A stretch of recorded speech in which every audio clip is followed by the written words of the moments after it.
And this is, again, not a partisan issue. We see the Supreme Court at its lowest ever polling in terms of people viewing it with legitimacy. And God, I did not think when I first was elected to the Senate that so much of the work we would be doing would be focusing on how to protect our democracy and our democratic institutions. We cannot allow our court to further lose its legitimacy. And we have an obligation to address these issues. And it should be done in an open forum in a hearing. Yeah, Senator Cory Booker is not wrong. And he's also none too pleased, particularly with Chief Justice John Roberts, who has refused to testify before Congress. Check out this headline here from the Washington Post. Yeah, that's right. Chief Justice Roberts declines to testify on Supreme Court ethics. This is not a good look. The Judiciary Committee chairman had invited Roberts in to talk about it and give some transparency because, hey, as we've seen over the recent weeks, Justice Clarence Thomas has been caught cuddling up to a billionaire doing side deals that seem to be pretty convenient. And then also Neil Gorsuch earlier this week. I covered that issue on Overruled. He's also been profiting from some questionable financial deals with some very important people in law. So what is going on here, and why won't Justice Roberts sit down and talk about it? Because the lack of accountability has left many, many furious. Let's see what else the Washington Post got for us. Yes, Chief Justice John G. Roberts Jr. told Senate leaders Tuesday that he would respectfully decline to testify at a Senate hearing focused on the Supreme Court, offering instead a statement signed by all the justices in which they reaffirm and restate foundational ethics, principles, and practices to which they abide. That's so interesting because it's like the Judiciary Committee had sent them an evite and they responded with a no as opposed to maybe and yes, like get out of here. You would like to think maybe a subpoena could be involved, separation of powers be damned. But still, the fact is that we got a problem here. And even though the Republicans staunchly defend the US Supreme Court, given that they have the conservative majority, we also know there is a possible bipartisan push going on because people, again, are none too happy about the court's self-governance. And we know it could lead to a deadlock with no accountability or change. Back to the Post.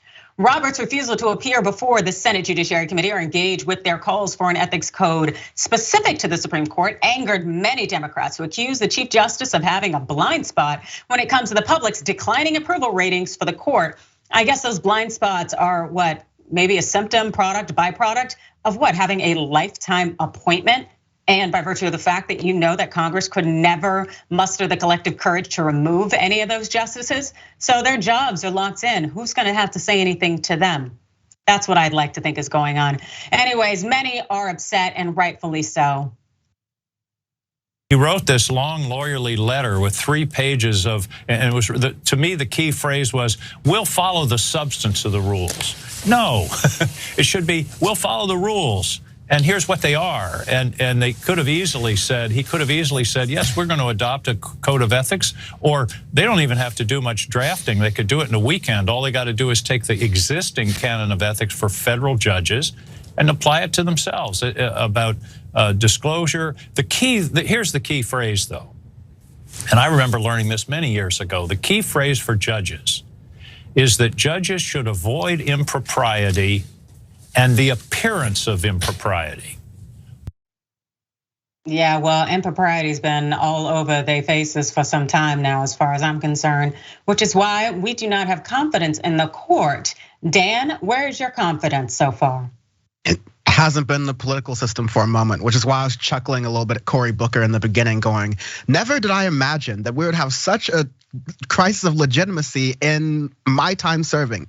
Possible, but we didn't get here for no reason, Cory. So that's all I'm kind of saying here. But he's not the smoke here, it's the Supreme Court, because this goes into a larger thing. Nothing is free of ideology. And one of, in fact, the better lessons you taught me, especially about the law, is that legal interpretation has its own biases. It has its own ways in which ideology can unfortunately creep through it. And it's not always, it's like there's a lot of precedent and good work that's done in the legal space, of course. But when you have a situation where the Supreme Court that has lifetime appointments in a broader context where people don't have a lot of confidence in our political system, whether it's the president or the Congress. The Supreme Court was supposed to be above all of this. That's kind of the ideology, going back into that earlier thing around the Supreme Court.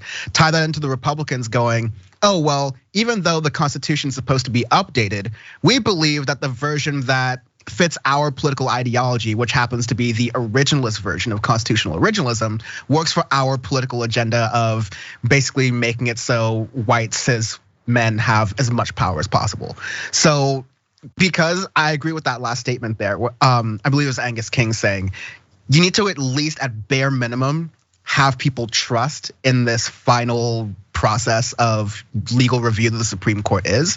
Otherwise, there's no trust in the system. They're not gonna find it in the presidency, left or right, and they're not gonna find it in Congress. So you have much bigger issues of a country that we need to address for sure. Absolutely, the lack of legitimacy could be democracy's downfall, especially when there are so much doubts in every other branch of the federal government. It's incredibly disturbing and very, very scary, which is why we actually need meaningful change. And so after Roberts told essentially Congress to go ahead and pound sand, well, King and also Lisa Murkowski, well, they introduced a new bill. And this has just happened yesterday.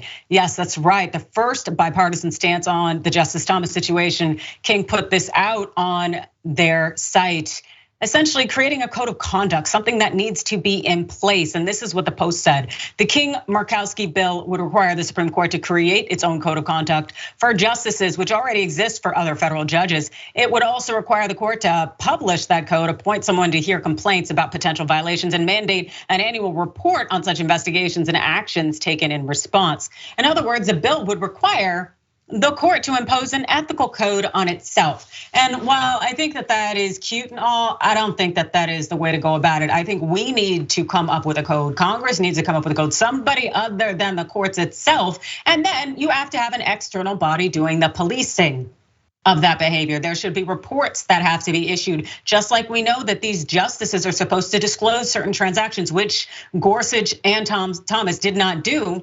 There should be some oversight body to hold them in line. My God, if we continue this whole narrative of no one's above the law, why don't we start acting like it and start imposing some legal restrictions on these individuals in government, especially if they have lifetime jobs and six-figure salaries? Dan, any final thoughts? 3 last words: checks and balances. We need them. Yep, and I don't even think we use checks anymore. So Venmo and balances, or whatever it is, make it happen. Venmo and no more negative balances, please. We're hurting out here. Girl, it would be like Cash App and balances.